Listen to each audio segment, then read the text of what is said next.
from Brock University. So whenever you're ready, Tim, take it away. All right. Thanks very much. Thanks very much to Kevin for organizing this. And I am making this presentation from the traditional lands of the Haudenosaunee and Anishinaabe peoples, where Brock University is in St. Catharines, Ontario.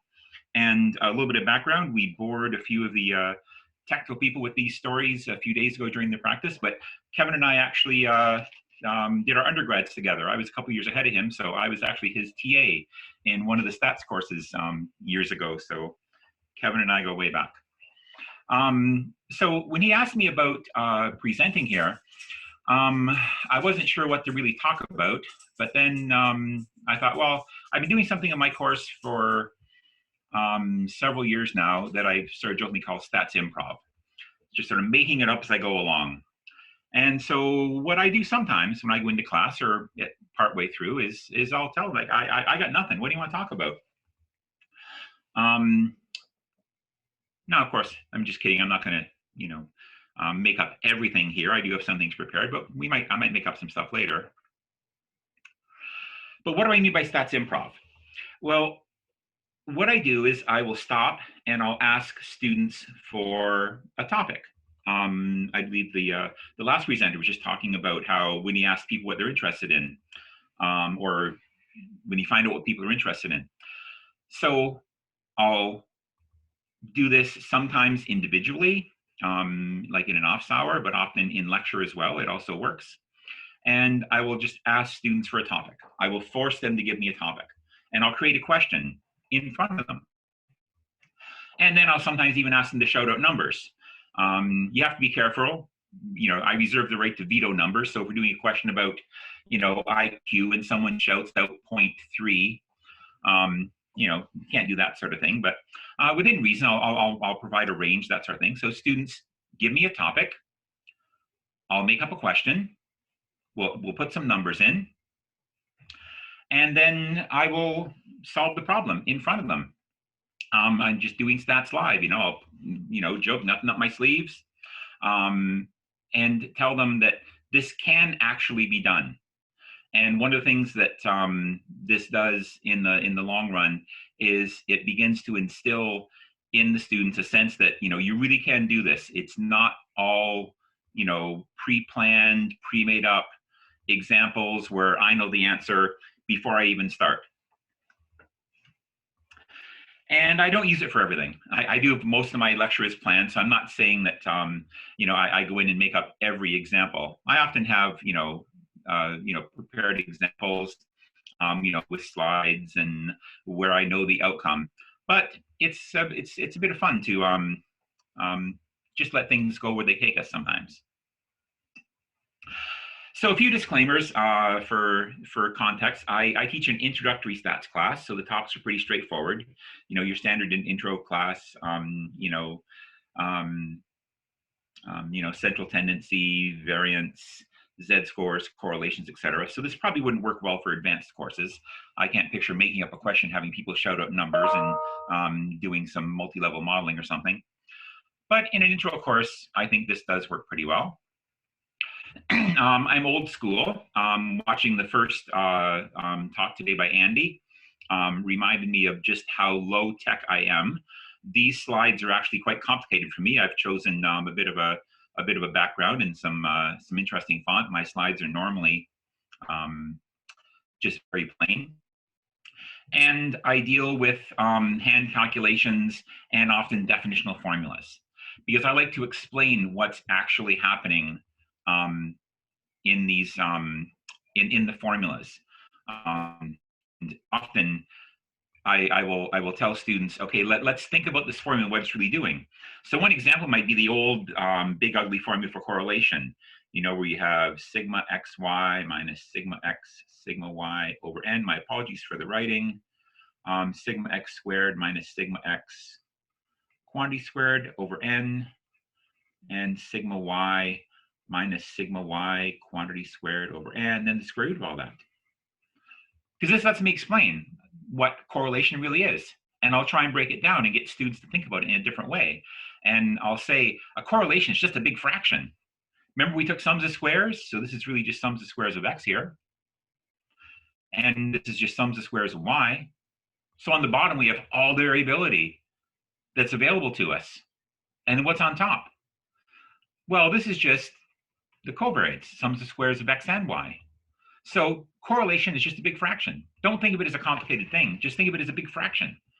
It's just all the variability on the bottom, and then the systematic variability we can explain on top. And sometimes that helps. But anyway, that's I like to deal with, you know, the sort of, for lack of a better term, the old-fashioned way of approach. And I like to think that the knowing the fundamentals aids in learning the more complicated things that they're going to learn in the future. And I tell my class that you're probably going to learn that what you're learning about now is almost obsolete, if not already obsolete. And stats is moving in a new direction, but I think it's important that you know this in order to move forward and learn those other techniques in the future. So when I was an undergrad and TAing, one of the people that I worked for had won several teaching awards, and he actually, studied pedagogy. And when I was TAing for him, he said a few things that really stuck with me. And one of the things he asked is, "What do you think students remember, in a lecture?" And he says, "They don't remember anywhere near as much as you would think. Probably 2 or 3 things they'll take away from any given lecture. So keep in mind that they're not going to remember the particulars of what you said, your exact examples, the details. But what 2 or 3 things do you want them to remember?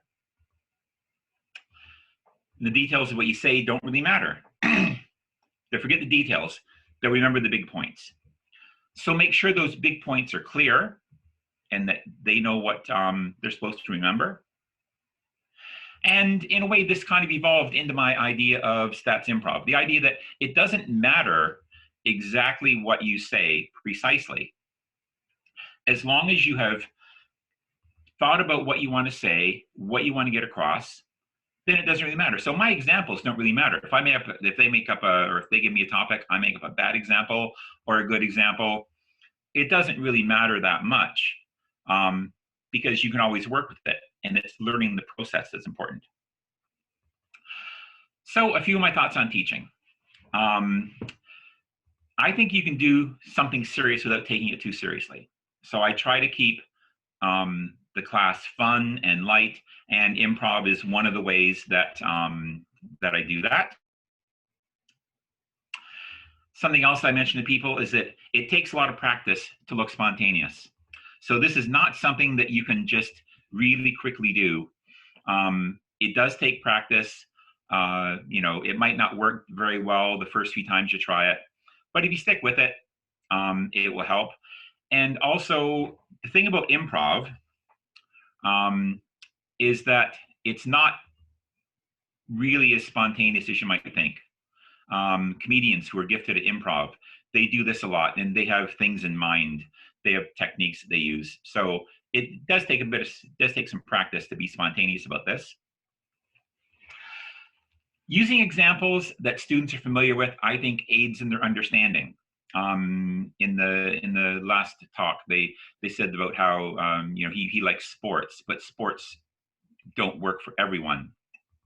I like sports as well. I do use a lot of sports analogies when I teach, but it doesn't work for everyone. So this lets you personalize the experience for students when you're working one-on-one with a small group, and it works a different way in a larger group. But this can be, it's a technique that can be used across all sorts of situations. And working on problems live helps students understand and remember the process. And it helps me teach them the ability to problem solve.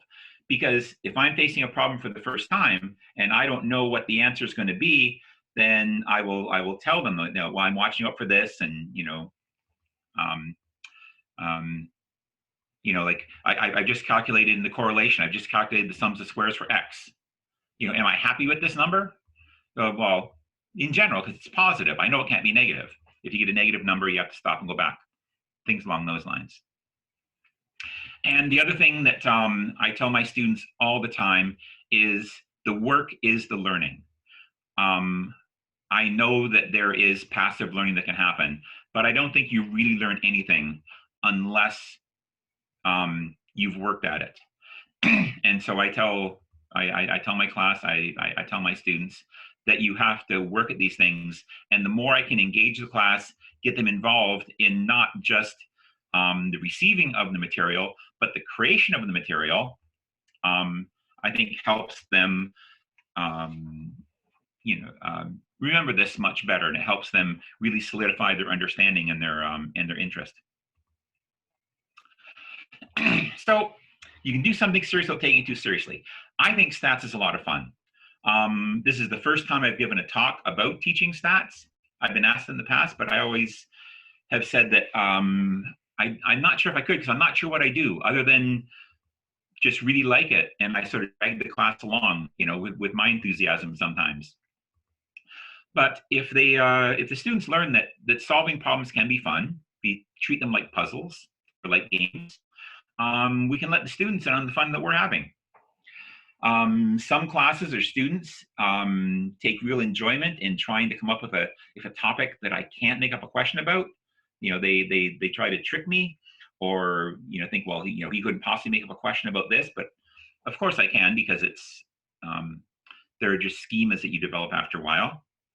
And I do make mistakes. You have to accept that you're going to make mistakes, but making mistakes is part of the learning process. And if they see that making mistakes is okay, but catch mistakes, how to correct mistakes, that helps them as well in the long term.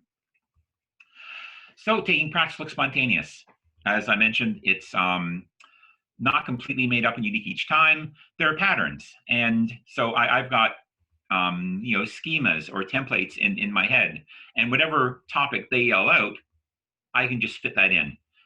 They take a little while to develop, but it can be done. It's not that hard once you start to practice it and try a little bit. And don't be afraid of making mistakes, because they are going to happen. So using examples that students are familiar with helps in understanding. Often, like, the problems are abstract, students don't understand them. So if someone comes into my office and says, well, I'm having trouble with this topic, I'll often say, well, what do you do? Do you have a hobby, a favorite sport, something you're interested in? And they say, well, I used to play basketball. That lets me say, okay, I played basketball in high school too. What position did you play? Oh, well, I was a guard. Oh, really? I was a forward. Okay, so you're a basketball coach, and you want to know who benefits more from getting rest, at the end of a period before they start, so they get a bit longer break between periods. And so, you're going to rest your forwards for some of the time, and you're going to rest your guards for some of the time, and then you're going to see how many points they score in the next period or quarter, whatever works. And so if it's something that you're familiar with, it lets you make a bit of a connection with the student. If it's an unfamiliar topic, then you say, oh, that's interesting. So you used to scuba dive. Like, where did you used to dive? Or, tell me something about the equipment. And then you can say, okay, so you wonder if scuba divers can stay down longer if they use this type of, what they call it, regulator, or a different type of regulator. And suddenly it's a familiar topic.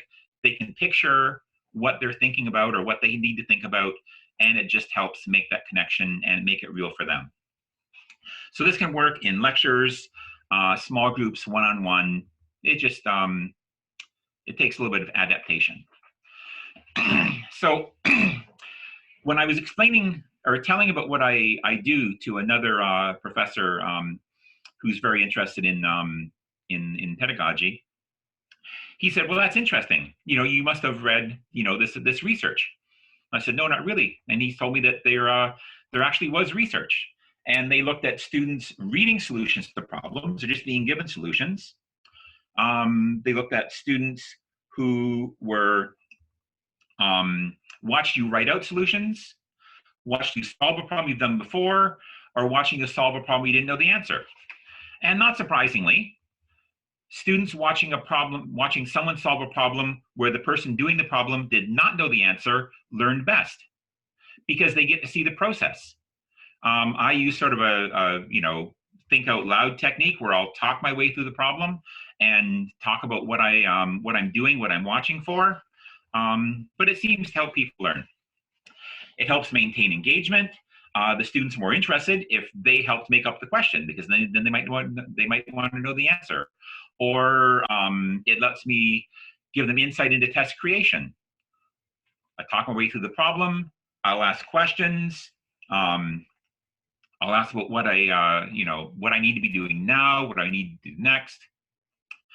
It helps with finishing lectures on time. If you have 5 minutes left, you can see, in the lecture, but the next topic's going to take 15 minutes. You say, well, let's do another problem. What do you want to talk about? Like, let's make up another question. If the class appears to be uncertain or it's unclear, I can always just do another example off the top of my head. That helps out. So it creates a deeper understanding. I'll often tell the students, okay, if it's a problem of not knowing what type of analysis to do, I'll say, what do you want the answer to be? Well, if you want it to be an independent samples t-test, then what type of data do we need? What type of situation do we need? What has to go into this question to make the right answer an independent samples t-test? What assumptions have to be met?